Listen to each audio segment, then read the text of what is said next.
In a city where smoke hides the stars, a young woman runs through winter streets with a secret pressed to her heart. She expects courage to be enough, until a gilded door opens and shatters her world.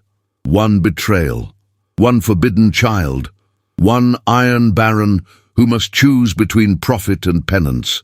From the flats to the boardroom, whispers become war, and a past wrapped in silks returns to stain every vow. When duty demands silence and desire demands truth, which voice will she follow? Tell me where you're listening from, and answer this. What do you love most about period romances? The scandal, the second chances, or the slow burn redemption? Pittsburgh, Pennsylvania. Winter of 1881. The wind sliced through the alleyways like a thief in the night, carrying with it the bitter scent of coal smoke and the low groan of steel upon steel. Snow did not fall in Pittsburgh as it did in gentler cities. It descended grey, thickened by soot, as if the sky itself wept for the city's sins. And through that filthy flurry, a woman ran. Madelyn Ashford clutched her woolen cloak tighter across her chest, one gloved hand pressed protectively over her abdomen. Her breath came in sharp bursts, not from the cold alone, but from the storm inside her. Her boots, cracked and stained from months of wear, slid across the icy cobblestones as she turned onto Grandview Avenue, where gas lamps flickered like tired sentinels. Looming at the crest stood the Lang House, tall, imposing, immaculate. Every window glowed, every curtain silken, and behind one of them waited the man whose child she carried. She had rehearsed the words in her head for days. I didn't come to beg.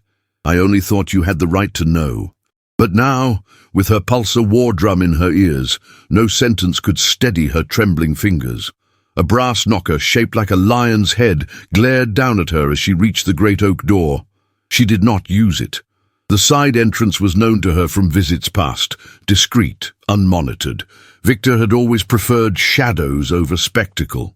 The servants' corridor was warm and silent. She passed it unnoticed, her breath catching at the scent of lemon oil on polished floors, at the memory of a hand guiding hers through those same halls when the world still felt full of promise. Upstairs, voices murmured. A laugh, light, feminine, far too familiar. Madelyn's feet carried her before her heart could catch up. She climbed the velvet-covered steps as if in a dream, her palm trailing the polished banister. The hallway was lined with portraits of grim Lang ancestors, their painted eyes judging her trespass. At the far end, a door hung slightly ajar. Light spilled through the crack like a golden wound. Her name had been on Victor's lips not 1 week ago, soft, reverent, urgent. Now it was not her name, he whispered. She pushed the door open. The room smelled of rosewater and heat. A fire crackled in the marble hearth. Drapes of ivory satin billowed gently as if disturbed by something invisible. And on the great bed, tangled in the finery of sheets embroidered with Lang crests, lay 2 figures, bare, intertwined, and laughing. Lila. The sound that escaped Madelyn's throat was not a cry. It was silence, deafening, full, absolute. Victor turned his head. His hair, tousled from touch, gleamed in the firelight. His expression did not falter. Shock, yes, but not shame. As if her presence were an inconvenience, not a reckoning. "Madelyn," he said, voice low, cautious. Her eyes burned. Her hands would not move. For one long moment, none of them spoke. Lila's mouth curled into something faintly triumphant. Madelyn stepped backward, then again. Her vision blurred, but she refused to stumble. "I came to tell you something," she whispered, though she no longer knew why. She turned and fled, the door left swinging behind her like the mouth of a beast still hungry. Down the stairs, past the gazes of oil portraits, out into the savage night. Her legs moved of their own accord, down streets slick with ash, through smoke that clung to her like grief. She did not stop until the boarding house appeared through the fog, hunched like a scolded child under a sky black with unfallen snow. Mrs. Keene, the landlady, met her at the door with tight lips and narrowed eyes. "I've heard things," she said. Things no respectable house can tolerate. By dawn, Madelyn's trunk had been left outside like rubbish. The child inside her stirred for the first time, a soft flutter she felt beneath layers of wool and humiliation. She stood in the street, surrounded by soot and silence, while Pittsburgh woke to another day of furnace roars and whistles. But for Madelyn Ashford, nothing would ever be the same again. Not after the firelight, the betrayal, and the weight of a name her child might never bear. The morning light in Pittsburgh was not golden but grey, dimmed by the smoke that curled from the iron stacks like a curtain that never lifted. It slid between brick alleyways, coated window panes, and settled deep into the lungs of those who had no choice but to breathe it.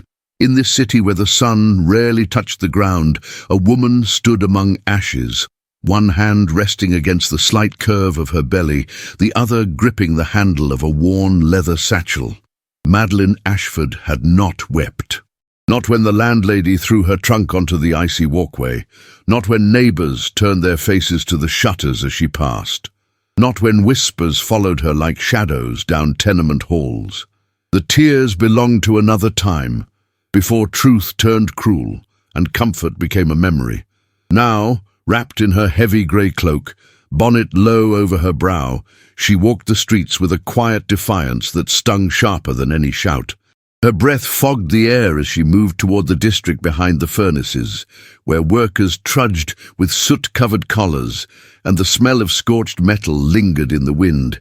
There, tucked between a row of workers' cottages and the rear gate of the Lang Ironworks, stood the infirmary, modest in size, square in shape, and built of the same dark stone as the mills that towered beside it.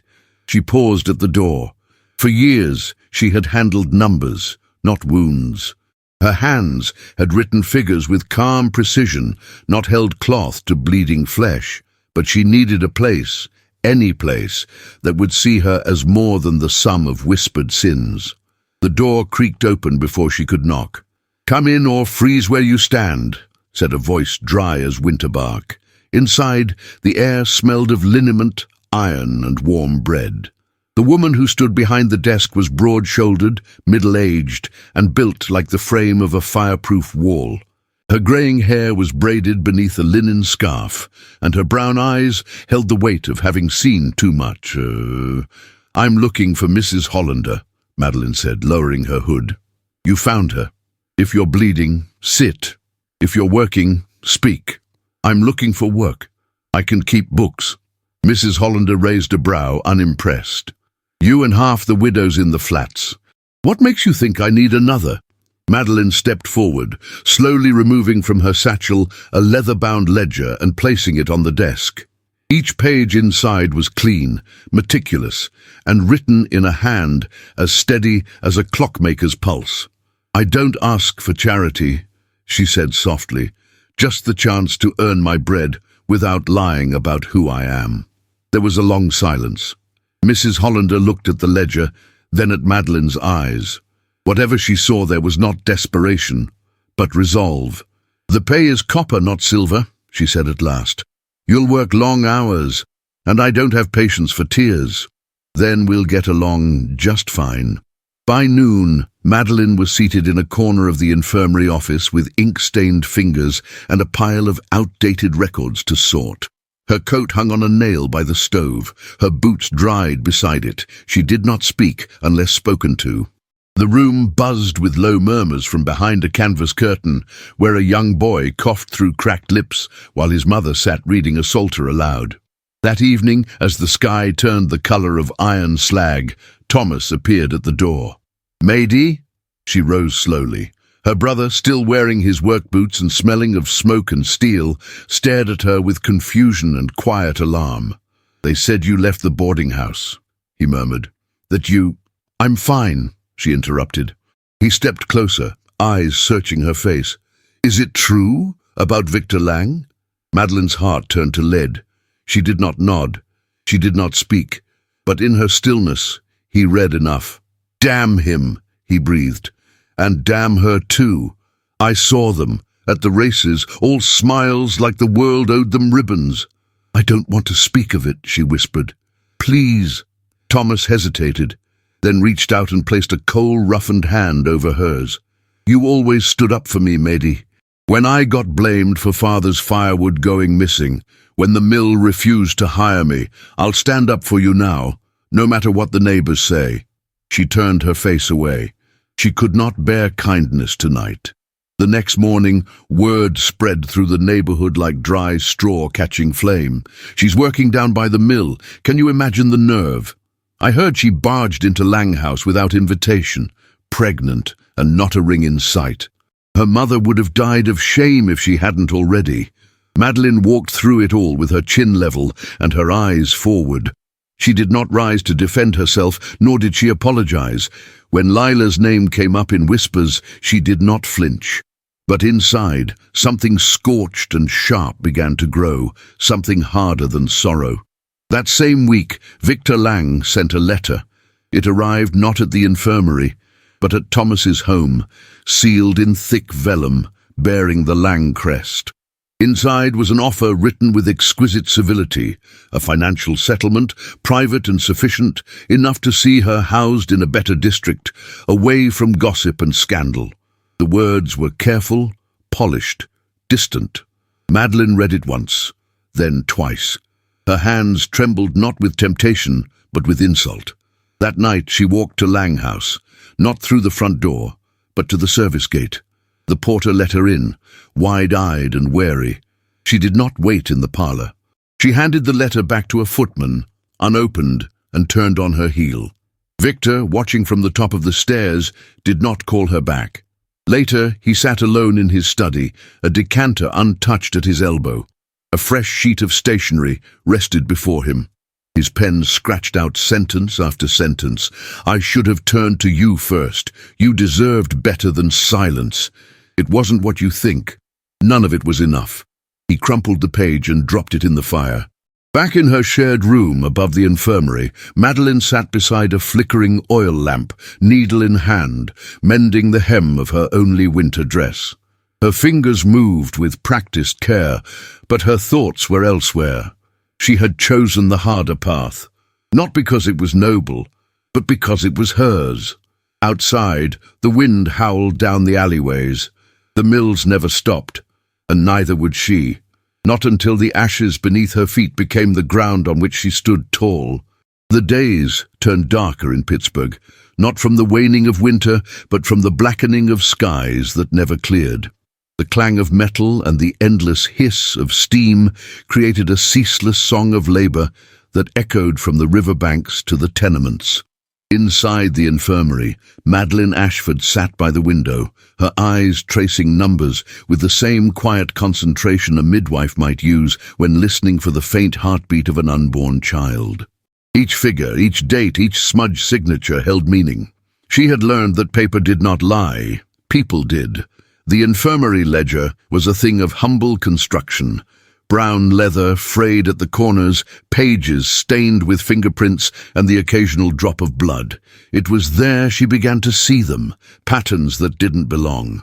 Workers who appeared on the injury list twice in the same week.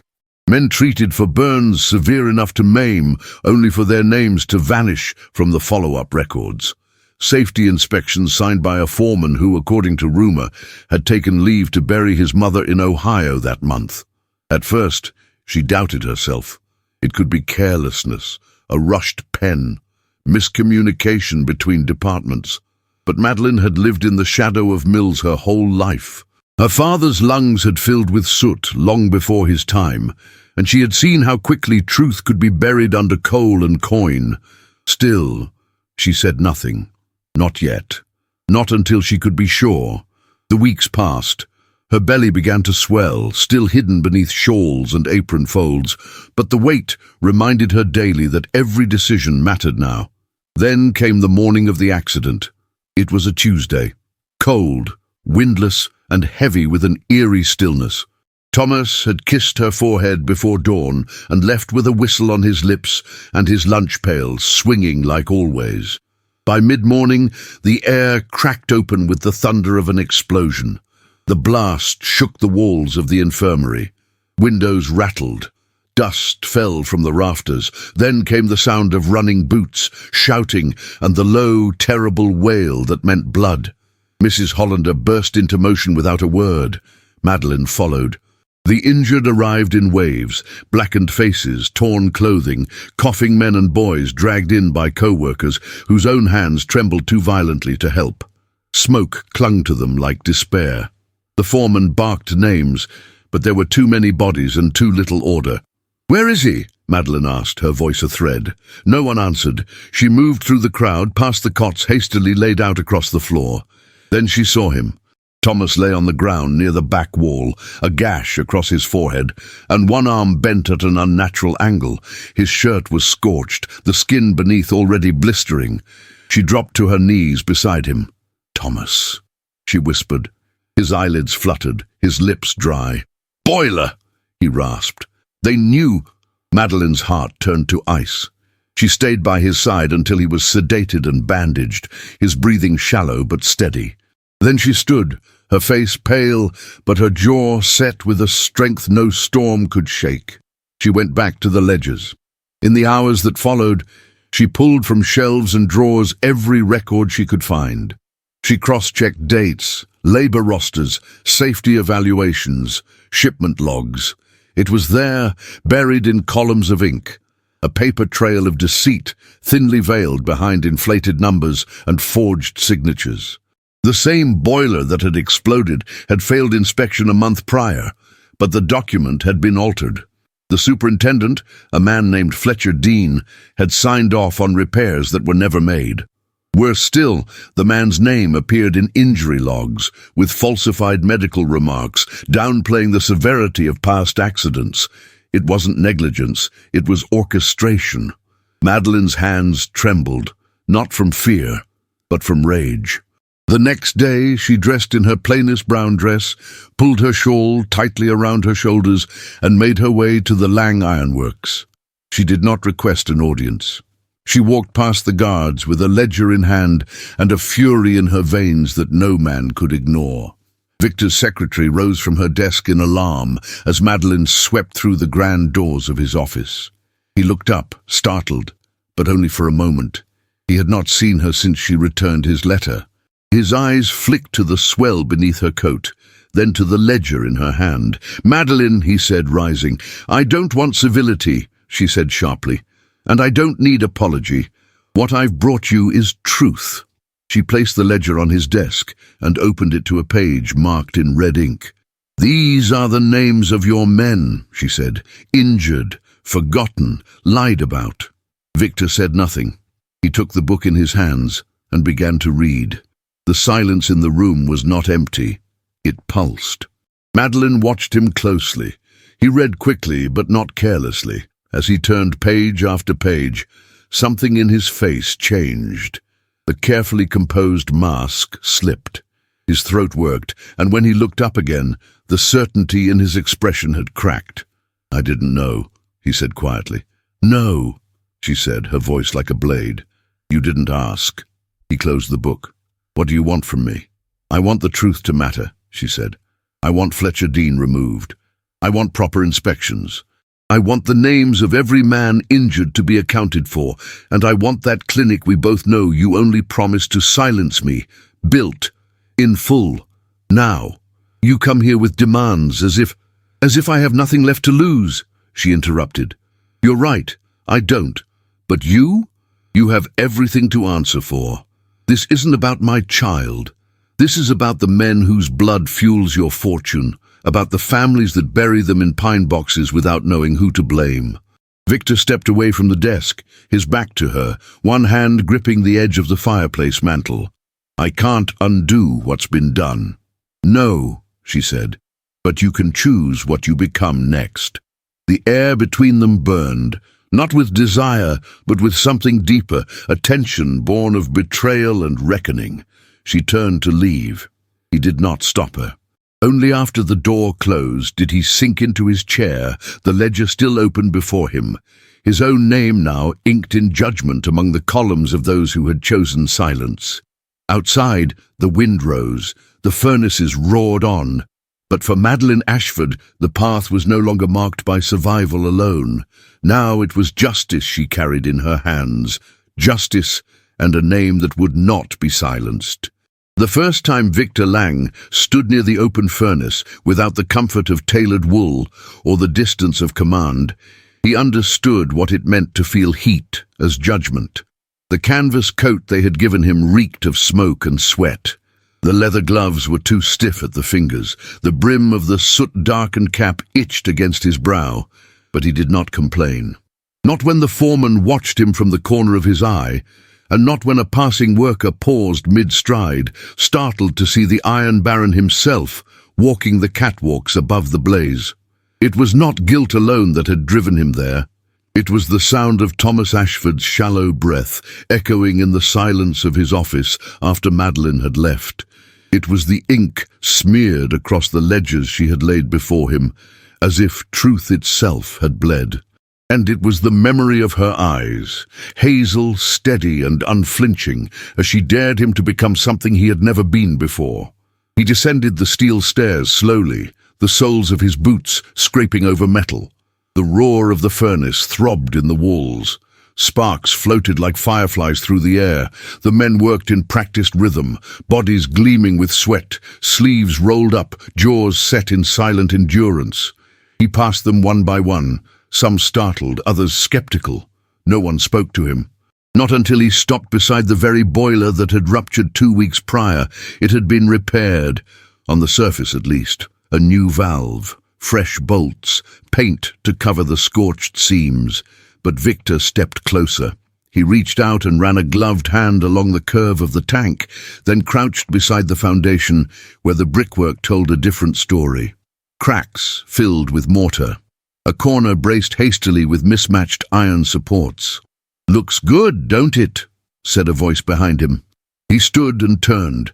The man was broad and bearded, with arms thick as barrels and a red scarf tied at his throat. "Only problem is, it's patched like a Sunday coat, and it'll tear just the same when the strain hits again." Victor narrowed his eyes. "What's your name?" "Elias Green, been here 8 years. Why wasn't this reported to maintenance?" The man gave a short, bitter laugh. "It was. Twice. Fletcher Dean signed off and told us to mind our shovels. Said you didn't pay us to worry about design flaws." Victor's jaw tightened. Elias nodded toward the catwalk. "You're the first Lang I've seen down here in months. The boys are watching. Make it count." And then he walked away. That evening, Victor returned to his study, stripped off the canvas coat, and stood before the fireplace, hands filthy and brow damp. He poured himself a glass of whiskey, but left it untouched. The ledgers Madelyn had brought still sat on the desk, open to the same page she'd shown him, as if waiting. He sat down, lit the lamp, reached for the crumpled letter tucked beneath a pile of unopened correspondence. "Madelyn," it began. Then nothing. The pen hovered over the page, but the words refused to come. He folded the paper again and set it aside. The next morning, Victor convened his board. They sat around the table in polished suits, gold chains glinting against embroidered waistcoats, their expressions a blend of boredom and annoyance. They were not accustomed to early meetings, nor to being summoned without agenda. "I've initiated an internal review," Victor announced. "Effective immediately, Fletcher Dean is to be suspended pending investigation. All safety inspections are to be conducted by an external agency. No further repairs will be signed off internally." A murmur rippled through the room. "Lang," began Mr. Alden, one of the senior members, adjusting his monocle. "Surely you're not basing this on the testimony of a disgraced woman with personal motives?" Victor's gaze was sharp. "I'm basing it on evidence that includes forged signatures, falsified safety reports, and an explosion that nearly cost a man his life." "Cost?" Another scoffed. "The Ashford boy's alive, isn't he? These men know the risks. They come here for wages, not guarantees." Victor's hands pressed into the table. "So did their children, their wives. How many more names must we bury before you consider them worthy of protection?" The silence was colder than the marble beneath their feet. Alden cleared his throat. And what of the woman herself? What do you intend to do about Miss Ashford's campaign? Victor's voice was low, deliberate. Nothing. She speaks the truth. And what of the scandal? Victor stood. Let them talk. The meeting dissolved in mutterings and indignant looks, but no one dared challenge him directly. That afternoon, he returned to the infirmary. He did not knock. He stepped inside and found Madelyn hunched over the ledger desk, her brow furrowed, a quill poised mid-air. She did not look up. "I heard," she said. He removed his gloves slowly. "I expect many have." Madelyn finally turned to face him. Her face was pale, framed by tendrils of hair that had loosened from her coil. There was no softness in her eyes. "Why are you here?" "To inform you that the superintendent has been removed. External inspectors will begin work this week, and that the hospital proposal you submitted last year is being revived, with modifications." Her lips parted slightly, then closed again. She crossed her arms. "And what do you want in return?" He stepped forward. "Nothing. I don't believe you. I know." She rose slowly from her chair, one hand pressing briefly against her lower back. "You can't simply undo what's been done, Victor. Not with money, not with charity." "I'm not offering charity. I'm offering change." "Too late." His eyes searched hers. "Then let it be late, but let it be real." Their silence stretched. Outside the window, the last light of afternoon bled through the glass, painting the room in hues of amber and rust. Madelyn's voice, when it came, was low. "I won't be used. Not by you. Not by your board. Not by anyone who thinks my dignity can be bought back with bricks and plaster." He stepped back, a breath catching in his chest. "I know what I cost," she said. "I know what I carry. And I know who I am." Victor bowed his head. When he finally left, the door closed softly behind him, not with defeat, but with recognition. Across town, Lila Mayhew stood at the window of her rented parlor suite, the latest edition of the Society column in her hands. The ink was fresh, the names printed bold: Lang, Ashford, Scandal, Reform. She crumpled the paper and turned away, her silk gown rustling like dry leaves. Her world, of invitations, favors, of whispered arrangements, was shifting, and she could feel it slipping through her fingers. Meanwhile, in the heart of the city, the flames of the furnaces burned on, as men with blackened faces worked under new eyes. And in her corner of the infirmary, Madelyn Ashford sat again with her ledgers, not as a bookkeeper, but as a woman who had demanded justice and seen the first crack in the iron walls of power. The war was far from over, but for the first time, Victor Lang had stepped onto the same ground she walked, and the city had noticed. The scandal broke on a Sunday, while the churches of Pittsburgh filled with hymns and sermons, while bells rang and children pressed their gloves over grumbling stomachs. Lila Mayhew unpinned her veil and handed a small parcel to a newsroom assistant with trembling fingers, and the hollow composure of a woman who had already rehearsed her own lie. By Monday morning, every corner of the working districts whispered the same phrases. She trapped him, used her condition to force his name. They say she wrote it in her own diary, page by page. And the letters, can you imagine what he confessed in writing? The Pittsburgh Gazette printed it in delicate, cursive script along the margin of its society page, a bundle of excerpts from what it claimed were Victor Lang's personal letters. Love declarations, remorseful phrases, dates matching nights he'd vanished from galas. Pages torn from what appeared to be Madelyn Ashford's journal, her words inked with a mix of grief and desire, woven to paint her not as a woman wronged, but as one conniving and calculating. Madelyn did not read the article. She didn't need to. She saw it in the eyes of the butcher's wife who no longer met her gaze. She heard it in the sudden hush of the infirmary when her name was spoken. Even the Reverend's daughter, who once admired her quiet strength, now crossed the street with her eyes lowered. Mrs. Hollander held the newspaper in one hand, her face hard as flint. "You recognize the handwriting?" "No," Madelyn said simply. "But it's close." And that made it worse. The forgeries were not clumsy. They were precise, intimate, crafted by someone who knew her phrasing, the soft turns of her written voice, someone who had once been close enough to imitate her heart. That night, Victor arrived unannounced. He entered the infirmary with heavy steps, his overcoat flecked with rain, the latest Gazette folded in his gloved hand. Madelyn didn't look up from the bandages she was sorting. "You came to deny it?" "No." That startled her. She glanced up. His expression was grave, shadowed. "Only to say I didn't write these, but that I should have." She frowned. "Should have written what? That I mattered to you? Or that I didn't?" He exhaled slowly, his shoulders folding in the dim light. "That I was a coward. That I watched you be ruined and stayed silent because it was easier to let the storm bury you than to admit I'd been the one who lit the sky." Her throat tightened. She forced her gaze back to the linens in her lap. Apologies mean nothing when they follow exposure. Only action ever speaks. "I know." He stepped forward. "I've sent a notice to the Gazette. A retraction. Legal threats if they publish again without evidence, but that won't erase the words already spoken." "No," she murmured. "They never do." Outside, the mill bells tolled. A shrill, unnatural note that cut through the wind like a blade. Then the second bell followed, urgent, jagged. Mrs. Hollander froze.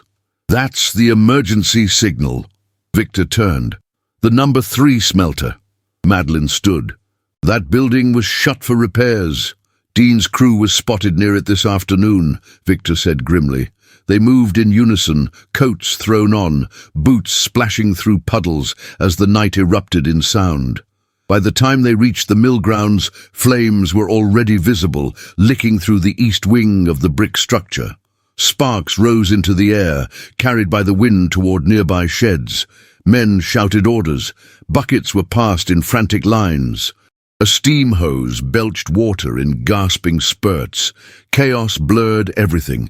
Victor did not hesitate. He tore off his coat, rolled up his sleeves and plunged into the effort, grabbing buckets, barking orders, hauling debris clear of the path. His hair slicked to his skull, eyes burning with smoke. He looked nothing like the polished figure of the Lang Empire. He looked like a man who had stepped into the fire to earn back what he had lost. Madelyn stood at a distance, hands pressed against her abdomen, her body trembling not with fear, but with something more complicated. She watched him plunge into the ash, watched the soot stain the cuffs of his once immaculate shirt, saw the blood on his knuckles where a shard of brick had sliced his skin. He did not look to her for praise. He did not glance back once. And still, the knot inside her twisted painfully. By dawn, the flames were subdued. The wing had been gutted, but the spread had been contained. No lives lost, but the smell of charred stone clung to every breath. Madelyn returned to the infirmary, with shoes ruined and hands blistered. Victor did not follow. He remained on site, speaking to foremen, documenting damage, his voice hoarse and his shoulders sagging under the weight of smoke and resolve. But word spread fast. By midday, whispers wound through the streets. Lang fought the fire with his own hands. Ashford stood at the edge, refusing to run. And by the time Lila Mayhew arrived at the mill gates, escorted by her brother's coach and dressed in mourning black she had no right to wear, the guards did not salute. They blocked her path with arms crossed. "I have a right to speak with Mr. Lang," she said sharply. "He's busy," one replied, unmoved. "I am his guest." "You were." Her face paled. Victor, summoned quietly by a younger clerk, emerged from the smouldering shadows behind the gate. His shirt was open at the collar, his sleeves rolled, soot along his jaw. Lila took a breath, preparing her performance. He said nothing. She stepped forward. "Victor!" He looked at the guards. "Escort her out." "Victor, please!" Her voice cracked, but his eyes were cold now, focused not on the woman before him, but on the path that lay ahead. One strewn with ash and consequence, but also perhaps with redemption. She was taken by the arm and led away. She did not resist, only turned her head once toward the building still smouldering in the rising light, and saw, for the first time, that the world she'd known had already burned down around her. That evening, as the wind pushed soot from rooftops and the bells resumed their usual rhythm, Madelyn sat alone in her room. She stared at the wall where her shawl hung to dry. A single smear of ash marred the hem. She could not forget the way Victor's hands had trembled, the way his voice had cracked giving orders, the way his eyes had met hers only once, through the smoke, not with expectation, but with apology. Not yet forgiveness, not yet trust, but something had shifted. And in the silence of that night, Madelyn Ashford knew the fire had done more than consume stone. It had revealed what could no longer remain buried, not in the mills and not in the heart. The wind that swept through Pittsburgh on the morning of the wedding was sharp and dry, laced with the scent of smoke and iron, as if the city itself had grown wary of promises. Spring threatened at the edges of winter, but the streets still held patches of frozen mud and soot where horses slipped and wheels stuck. Outside the courthouse, a thin mist clung to the stone like regret. Inside, Madelyn Ashford stood beside Victor Lang in front of a clerk who spoke without raising his eyes. No flowers, no music, no witnesses, but a secretary and a junior partner from Lang & Hale Legal. Victor wore a black wool coat, tailored but plain, his collar open and unadorned. His hands were gloved, not for elegance, but because his knuckles were still healing from the fire. His hair was combed, though wind had already undone most of the effort. He looked neither proud nor ashamed, only resolved. Madelyn, standing to his left, wore a dress of soft grey wool, heavy at the hem and unembellished. A charcoal shawl crossed over her shoulders and pinned beneath her bodice concealed the faint curve of her pregnancy. She had sewn the dress herself, quietly, in the evenings after work. It was practical, modest, as unromantic as the moment. The vows were legal in tone, sparse in sentiment. The clerk asked questions, they answered. Victor signed first, then handed her the pen. Their hands did not touch. When it was done, Madelyn folded her gloves with care, tucked the marriage certificate into her satchel, and nodded once. Victor offered her his arm. She hesitated only a second before placing her hand there, not out of affection, but because the hallway was long, and they had agreed to walk through this part together. They left the building into a drizzle that blurred the gas lamps into halos and turned the city grey. No one waited to greet them, no carriage festooned with ribbons, no rice, no celebration, only a streetcar rumbling past, and a few curious onlookers who whispered behind gloved hands. Victor's carriage arrived late, the wheels splattered with mud. The driver didn't climb down to open the door. They climbed in silence. Inside, the air was thick with damp wool and unsaid truths. Victor looked out the window. I've submitted the revised plans for the hospital. The north wing of the infirmary will be expanded. Construction begins next week. Madelyn nodded. That was part of the agreement. I've also removed the last of the board members who opposed the reforms. 2 resigned quietly, 1 needed persuasion. She turned to him, surprised. And the funding? It will come from Lang Holdings. I've diverted dividends. No workers will bear the cost. She lowered her gaze. Thank you. The words tasted foreign. Necessary. He studied her in the flickering light. You never asked about my mother. I assumed her silence was answer enough. She said she wouldn't attend a wedding built on scandal.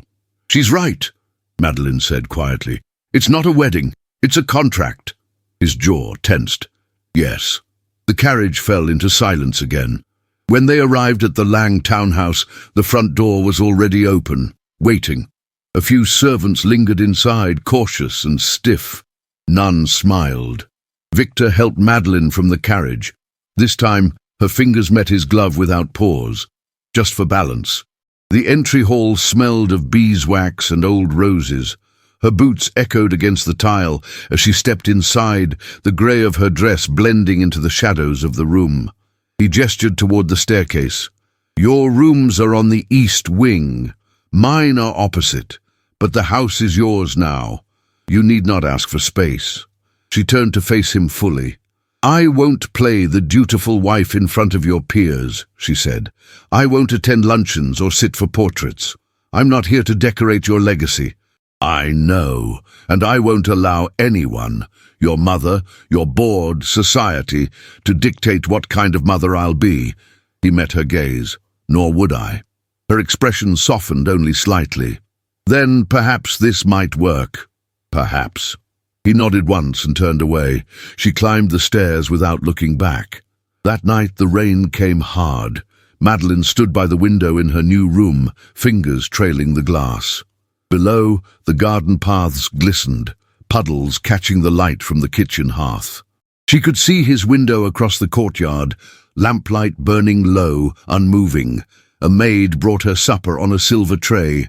Broth, bread, tea. No wine, no cake.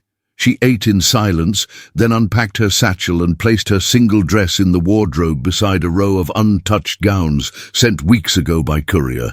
She did not wear them. She did not intend to. Across the corridor, Victor stood by his own window, jacket unbuttoned, shirt sleeves rolled up, the ink on his fingertips still drying from correspondence he no longer wished to send. He looked toward her window once. No curtain moved. Before he slept, he walked down the corridor slowly, his footsteps soft on the runner. At her door he paused. He did not knock. He did not speak. He placed his hand on the frame, just for a moment. And then, quietly, he returned to his room, leaving the door between them open. But she did not step through. In the morning, the sun emerged pale and uncertain. So did they. He left for the mill before dawn, leaving word with the steward that she was to be given anything she required. She, in turn, sent her request not to the kitchen, but to the infirmary, a list of supplies for the expansion with notes and diagrams. She would oversee the planning herself. By the time the city stirred, Mrs. Madelyn Lang was already walking the grounds of the workers' district, still in grey, still unaccompanied, and still carrying her name like a sword. No one dared speak against her now, not because she was married, but because she had never asked for anyone's permission to stand.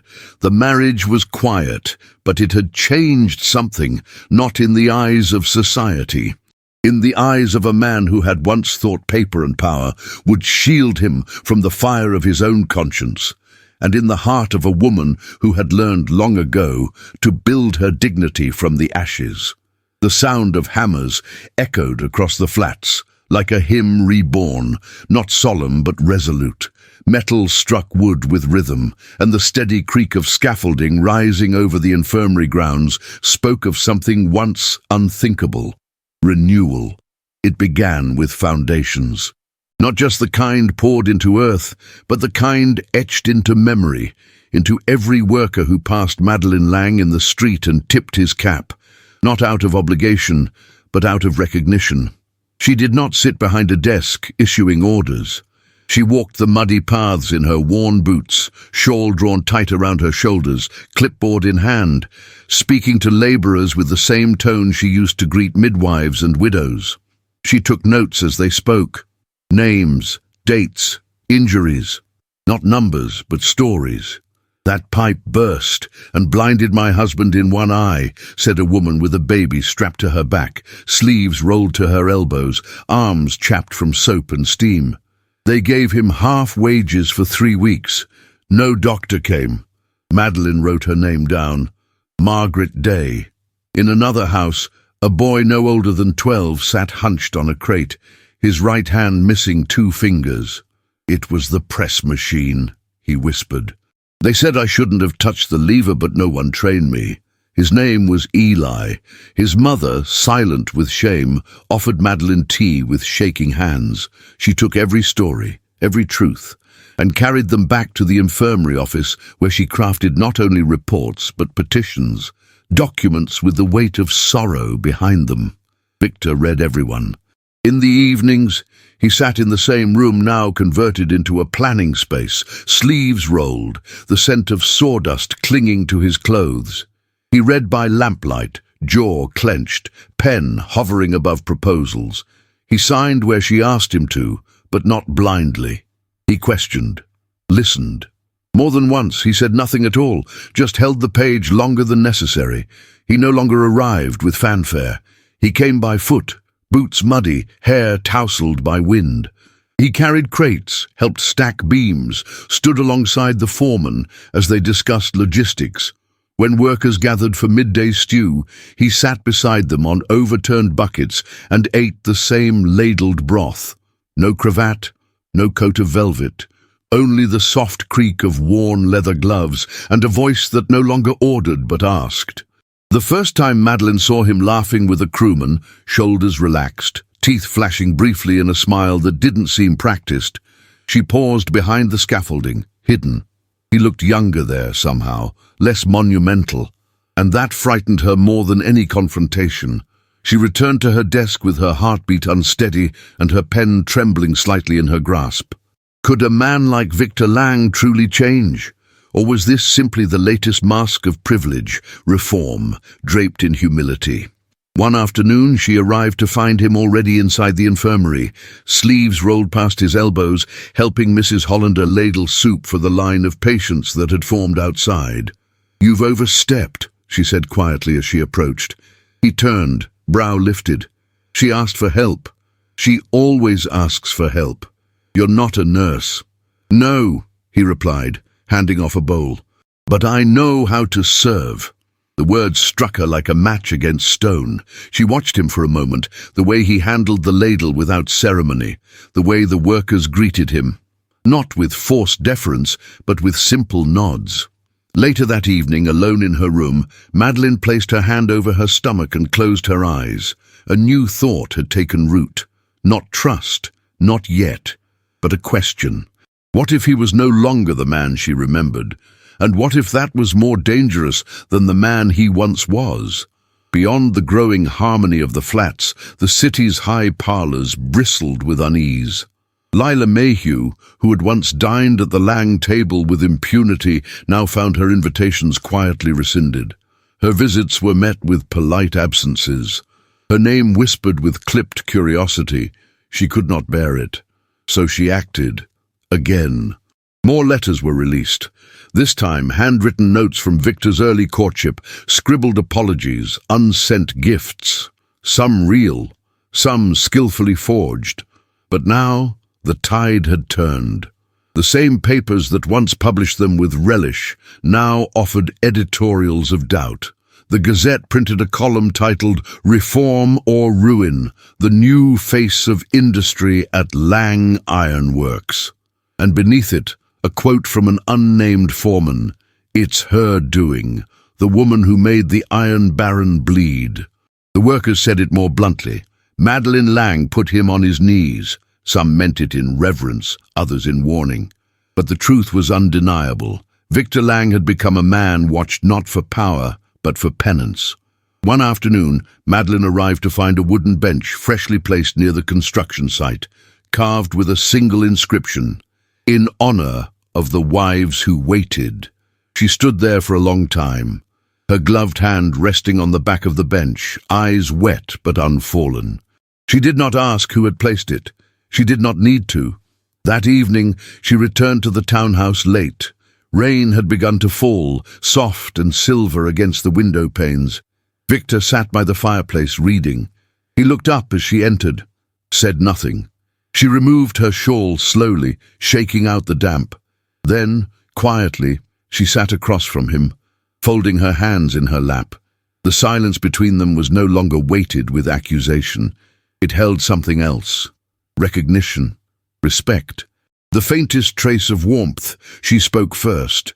"The workers have been asking if the clinic will bear your name." He shook his head. "It was never mine to name." She looked at him then, truly looked. The man who once ruled from balconies now carried boards on his shoulders. The man who once demanded had begun to ask, and though the fire between them remained controlled, its embers glowed with something that could not be ignored. She rose to her feet, pausing as if to say more, then changed her mind.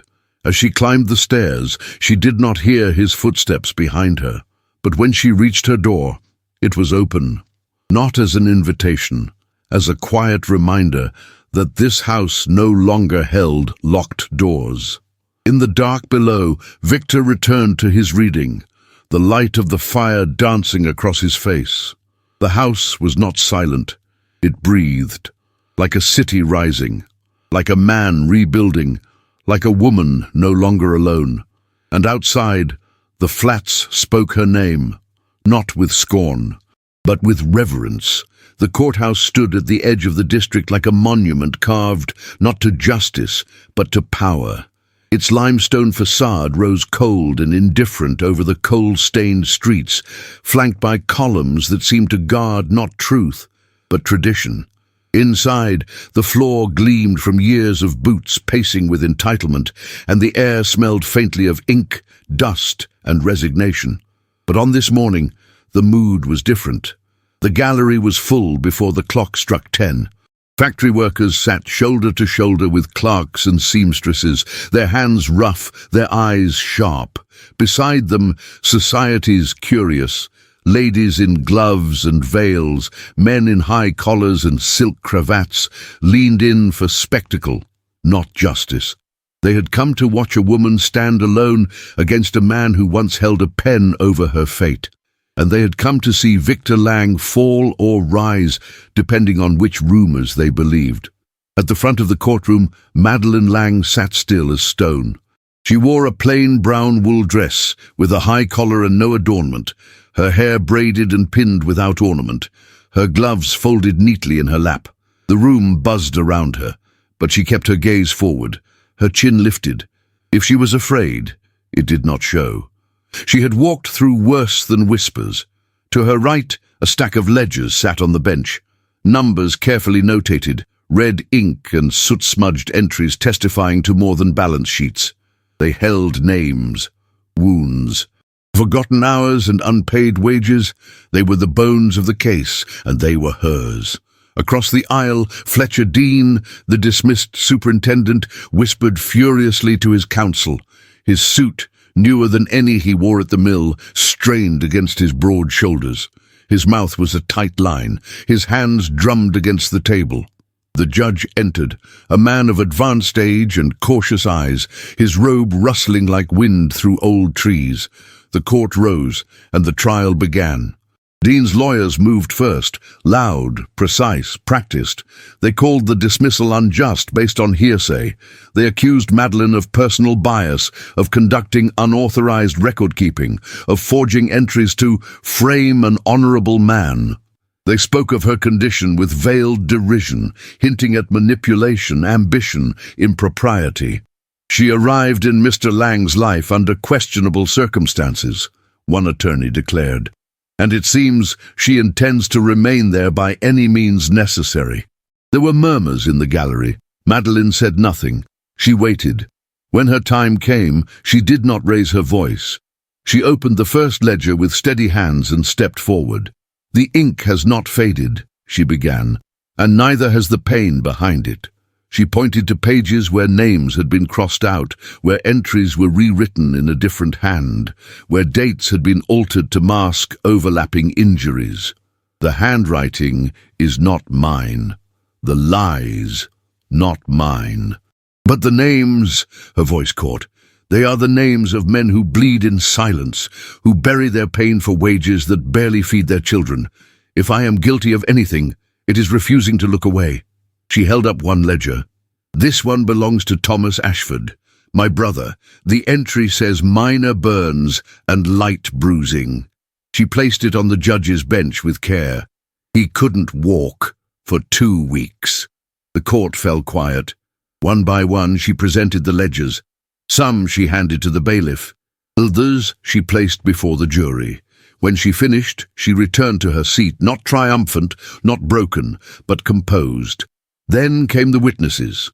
A mill worker who had lost his leg, a mother whose son had died from an untreated infection, a young apprentice who confirmed that Dean had ordered his men to falsify inspection results. Then Lila Mayhew was called. She arrived dressed in mourning black again, her veil low, her gloves delicate lace. She walked with confidence, but no grace, the air around her thick with calculation. She placed her hand on the Bible with theatrical solemnity and raised her eyes to the judge. Her voice was sugar. She claimed Madelyn had spoken openly of bringing Victor Lang to his knees. She insisted the hospital was never about the workers, but about vindicating herself. She held up what she called personal correspondence, thin pages that trembled in her hands. The prosecutor stepped forward. "Miss Mayhew, do you swear this is the original document?" "I do."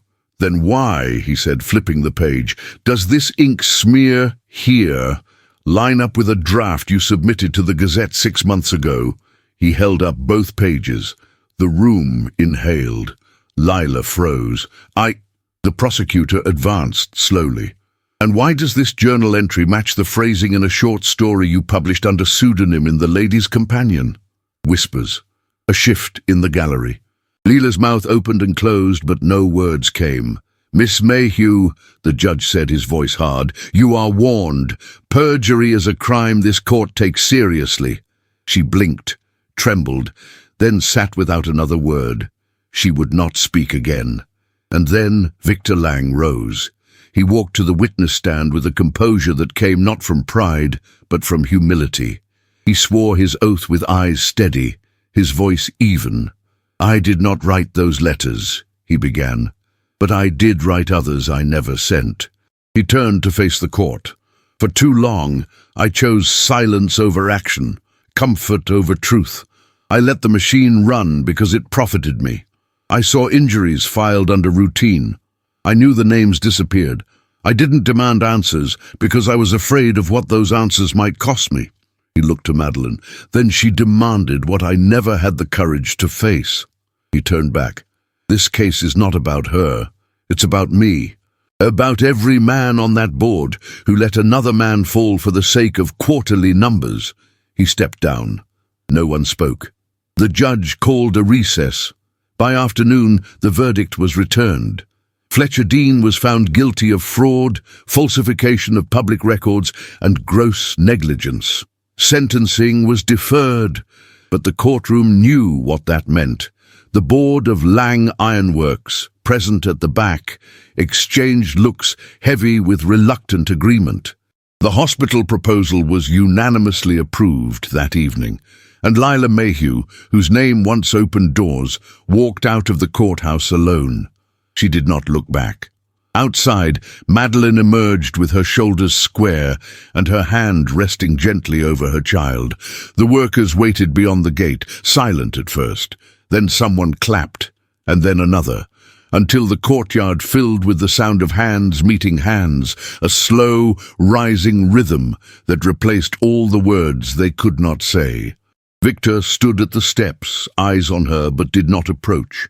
She turned to him once. Their eyes met across stone and silence, not lovers, not enemies, but something far more rare in a world built on power.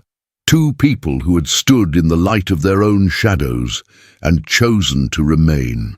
The storm began in the early hours of the morning as a low hum rolling over the hills beyond the river, barely more than a whisper of wind and damp. But by the time the clock struck 7, the city of Pittsburgh had vanished behind a curtain of sleet and ice. Gas lamps flickered like lanterns trapped beneath water. Smoke from the chimneys clung low to the rooftops, too heavy to rise. Inside the Lang townhouse, the wind rattled the panes in their frames and howled against the shutters like a voice too old to form words. Yet within Madelyn's room, all was still, until the pain came. It wasn't sudden, but it was sure. A deep, anchoring ache that crept through her spine and tightened across her belly like a band pulled taut. She pressed her hand to the wall, steadying herself, her breath escaping in a sharp exhale. It had begun. She did not cry out. She had long since taught herself the art of silence. She reached for the bell cord, but it hung useless, limp and disconnected. The storm had cut the power already. Even the hall lamps had dimmed. She slipped into her coat and stepped into the corridor, her body heavy, her heartbeat a drum that echoed through the bones of the house. Victor was at the end of the hallway, coat half-buttoned, speaking quietly with a servant. His head turned the moment he saw her. "Madelyn." "It's time," she said simply. His breath caught, just once. Then he nodded. "I'll send for Mrs. Hollander." "No," she said. "The roads are ice. She's already here. I asked her to stay in the infirmary guest quarters last night, in case." Victor didn't ask why she hadn't told him. He only turned on his heel and was gone before another contraction claimed her. Within the hour, the back parlour had been transformed. A fire roared in the hearth. Lamps had been lit with matches and fed with oil. Boiling water hissed in kettles suspended above the iron stove in the servants' quarters. Clean linens were folded with military precision. And in the centre of it all, Mrs. Hollander moved like a general. "Stoke the flames higher," she barked. "We'll need the heat to last through the worst of it, and bring the table from the west drawing room, the one with the wide legs. She'll need space to breathe." Victor complied without question. He carried furniture, split kindling, hauled water and wrung towels. His shirt clung to his back and smoke had darkened the creases of his hands, but he never left the room, not once. Madelyn laboured through the night. Her body shook, her breath came shallow and fast, her face glistened with sweat, yet her eyes never closed. She held herself open, vulnerable and fierce, the way only a woman bringing life into the world can. Mrs. Hollander murmured encouragements, her voice steady and kind. Victor sat beside the stove, sleeves rolled, watching. His eyes followed every breath, every cry. At times he turned away, overcome, but he always turned back. And then, just before dawn, with the storm still screaming against the walls and the fire burning low, the child arrived. A boy, small, wet, furious. His first cry filled the house like light breaking through stained glass. Madelyn collapsed back into the pillows, her arms trembling as Mrs. Hollander placed the child against her chest. Victor stood frozen across the room. "Would you like to meet your son?" Mrs. Hollander asked, her voice quieter now. He stepped forward slowly. His boots creaked against the floor. His hands trembled as he knelt beside Madelyn's cot, the firelight flickering against the stubble on his jaw, the sweat on his brow. He looked at the infant, ruddy, wailing, perfect. Madelyn looked at him. He reached into his coat pocket and pulled out a folded envelope. No wax seal, no flourish, just plain cream-coloured paper. She opened it slowly. Inside were 2 documents, one signed and notarized. Full guardianship, legitimacy, in her name, in his. No condition, no expectation, only truth. Her eyes didn't fill with tears. She only nodded, tucked the papers beneath her pillow and reached for his hand. Their fingers met, calloused and cold but firm. It was not forgiveness, not entirely, but it was the first bridge built of something other than ash. "I want to name him," she whispered. Victor bowed his head. "Of course." She looked down at the boy in her arms. "Samuel Thomas Lang." He looked up sharply. "Thomas." She nodded. "For my brother." "And yours?" His throat worked, but he said nothing. The boy had quieted now, breathing against her skin. Victor leaned forward, his fingers brushing the edge of the blanket. "He has your mouth." Madelyn smiled faintly. "But your stubbornness." He came out protesting. "He'll need it." She looked at him then, really looked. This was not the man who had once watched her be cast out in silence. This was a man who had hauled firewood with bare hands, who had sat through every contraction without turning away, who had learned to speak with deeds. That night, Victor did not return to the West Wing. He slept in the chair beside the cot, his head resting near the basket where Samuel lay, one arm draped protectively over the edge. The fire burned low, the wind eased to a hum. Madelyn lay awake for a while, watching them, the boy, the man, and the flickering flame between them. There were no titles in that room, no contracts, no legacy to uphold. Just a new beginning, a child born of winter, a name written with care, and a silence that held more than words ever could. The first true day of spring arrived not with trumpets or fanfare, but with silence. Not the emptiness of winter's hush, but the soft, living stillness of a world beginning again. In Pittsburgh, the air no longer smelled of ash alone, but of thawing soil and brick dust, of bread baking and river fog curling beneath factory bridges. Inside the infirmary, newly christened the Lang Workers' Clinic, sunlight passed cleanly through the tall windows. The glass, once perpetually grey with soot, now shone without smudge or streak. No plaque marked the door. No official stood by to offer ribbon or proclamation. But inside, the rooms breathed. Beds were lined with laundered sheets, linoleum shone from fresh scrubbing. A stack of birchwood cribs leaned against the wall of the maternity ward. Beneath a skylight, a mother clutched her recovering child, while a nurse applied tincture with a steady hand. No one cheered, but someone wept softly in gratitude. That was enough. Madelyn stood just beyond the threshold of the main hallway, the skirt of her cornflower blue gown brushing the freshly mopped floor. The colour was new, chosen not to disappear but to be seen. She wore no corset, no brooch, just a narrow ribbon at her throat and a small key tied to her wrist by a threadbare cord. The key to the medicine cupboard, the one she'd insisted remained locked every night for safety. Victor stood across from her, sleeves rolled, smudges on his collar. He was speaking to an elderly man who worked the boiler room, nodding, scribbling something in a leather-bound notebook. He no longer barked orders. He listened. When he turned and caught sight of her, he stilled. Their eyes met, and he gave a brief nod, one that, after all they'd endured, held more tenderness than a kiss. Outside, the street no longer whispered scandal when she passed. Vendors greeted her by name. Children chased after her skirts, asking after the baby. And the men and women of the flats tipped their hats not out of pity, but respect. At the mill, Victor no longer carried a cane or strode with distance. He walked shoulder to shoulder with foremen, mechanics, and bookkeepers alike. He still wore his tailored coats, but the red silk cravats had been replaced by wool scarves sewn by the women of the infirmary during quiet evenings. They were no longer feared. They were useful, and usefulness, in a city like theirs, was sacred. Word came days later that Lila Mayhew had been seen at the station. A veiled woman, clutching a worn carpetbag, boarded the westbound train to Philadelphia. No maid at her side, no gentleman to carry her luggage, just silence. Her name did not appear again in the Gazette, her letters were not published, and the salons that once buzzed with her laughter now entertained others. Madelyn heard the news without glee, only a quiet ache. They had once braided each other's hair, shared secrets and penny candies, but some betrayals could not be mended, some names had to fade for others to rise. That afternoon, Victor returned from the mill with dirt beneath his nails and a folded newspaper under one arm. He entered the sitting room quietly, where Madelyn nursed Samuel by the open window.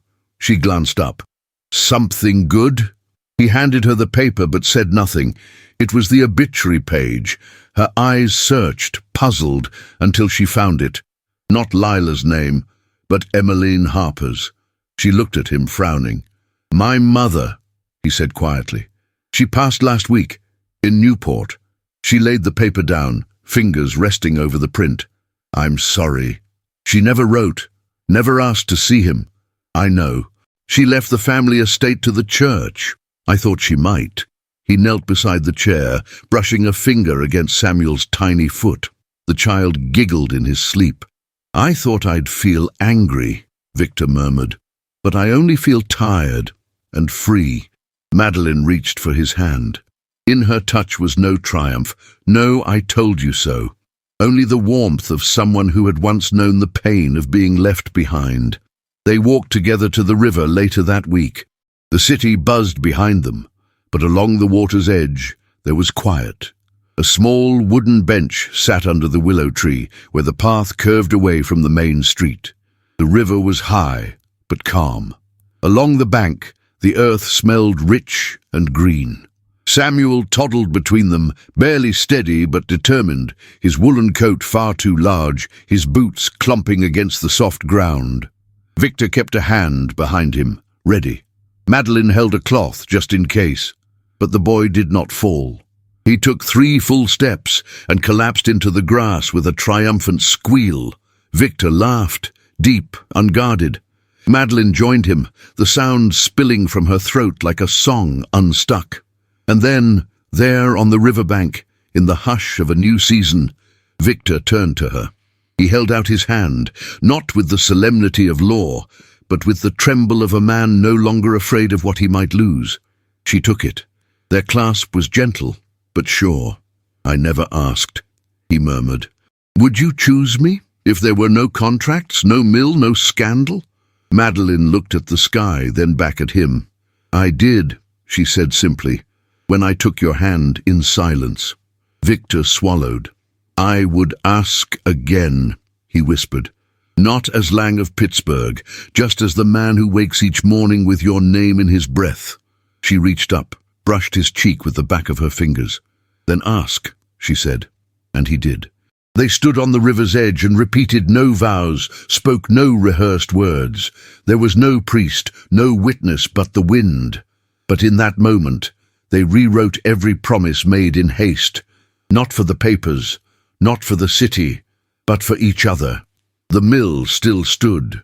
The city still smoked, but in one house where the windows stayed clean and the nursery smelled of lavender and boiled cotton, grace had taken root. Not forged in fire, but tempered in love. Pittsburgh, 1890. The factory bells still rang each morning, but their tone had changed. The clang no longer echoed fear through the workers' quarters. Now it signaled rhythm, order, a day's wage earned with dignity. Much had changed in 8 years, not in headlines or parades, but in softer, quieter ways that only the people closest to the smoke could feel. The Lang Workers' Clinic had expanded, twice. What had begun as 2 small wards now filled an entire brick annex with a second floor, lined with glass windows that caught the morning sun. On the outer wall, etched with simple precision, read the names of the mills fallen. There was still no gold plaque, no grand donor's name, just initials, just memory. Inside, Madelyn Lang walked the corridors in a linen blouse and navy skirt, her hair threaded with silver at the temples, her hands always full, with notes, cloths, or the occasional child too shy to speak. She had birthed 3 more children after Samuel, Clara, Edward and Tiny Joy, named for what had once seemed impossible. But she remained bookkeeper first. Every penny was still accounted for, every nurse paid on time, every patient recorded in the ledgers she guarded like scripture. At home, the once pristine Lang mansion had weathered into something warmer. The wallpaper had faded, the front parlour was filled with children's books and a piano that none of them played well. Windows were always open, curtains always dancing. And Victor Lang, once the Iron Baron, was now a man with ink-stained cuffs and knees worn from kneeling in garden soil. He'd stepped down from the daily operation of the mill 3 years ago, leaving it to a cooperative board, including former foremen, machinists, and even Thomas Ashford himself, now a respected engineer and union advisor. Victor still walked the floor from time to time, not to command, but to learn. He had kept the same leather notebook. On the last page, in his own careful hand, he had written, "May my hands never forget the weight of coal or the warmth of her hand." Not everything had softened with time. Lila Mayhew had never returned to Pittsburgh. Rumors placed her in Chicago, living under a different name, editing a woman's advice column, and lecturing at society clubs. Some said she married a minor railroad heir. Others whispered that she drank alone at the theatre and left early before the applause. No one knew for certain. But Madelyn had once received a letter. It came without a return address. Inside, a folded clipping of Samuel's photograph from a city paper and 2 words, handwritten in the corner. "He's beautiful." No signature. She never told Victor. She simply placed the clipping in Samuel's memory box next to his first drawing and a pressed wildflower from the riverbank. That river still flowed behind the clinic. Its banks had changed. made safer by stonework and care, but the willow tree remained. The same one where Samuel had taken his first steps, now shaded the bench where Victor and Madelyn sat each Sunday afternoon, watching their children chase each other barefoot in the grass. 8 years had not erased pain, but they had woven it into something deeper, something sturdy. Madelyn had learned that healing was not a straight path, but a circle, where grief returned, but each time softer, each time met with stronger hands. Victor had learned that redemption was not owed. It was earned, day after quiet day, by showing up, by bending, by building. They no longer needed words for every sorrow, only glances, only hands that reached across the dark. And every evening, when the lamps were lit and the children tucked in, Madelyn would close the last ledger of the day, turn down the wick, and feel him behind her. Victor placing a kiss on her shoulder, his touch no longer full of apology or doubt, but home. Love, in the end, had not roared. It had endured. And in that endurance, it had rewritten everything. What a journey we've taken through the smoke-filled streets of Gilded Age Pittsburgh, where betrayal gave way to resilience, where a woman cast out found the strength to rise, and where love, once broken, was tempered into something unshakable. Madelyn and Victor's story isn't just about scandal or redemption. It's about dignity, about fighting for what is right even when no one is watching. About building something lasting, not with wealth or power, but with grace, accountability, and quiet courage. Perhaps the most powerful lesson this story leaves us with is this: a heart wounded does not mean a heart defeated. The past cannot be undone, but the future is always unwritten.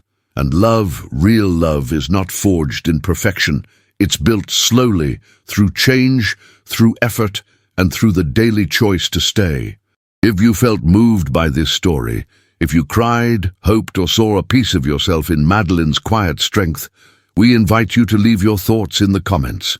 And just so we know who made it all the way to the end, write the word "forged" below. That one word will tell us you walked every step with them. If you'd like to support the team that brings these emotional journeys to life, you can send a super thanks right here on YouTube with any amount you feel inspired to give. Every gesture helps us continue telling these unforgettable stories. And if giving isn't possible right now, sharing this video with friends, family, or anyone who loves historical romance is just as meaningful. Your voice helps our stories reach new hearts. Lastly, don't forget to check out the other romances I've linked in the cards. They're just as powerful, dramatic, and filled with emotional twists as this one. You might just find your next favorite there. Thank you for watching, for feeling, and for believing in stories where love always finds a way.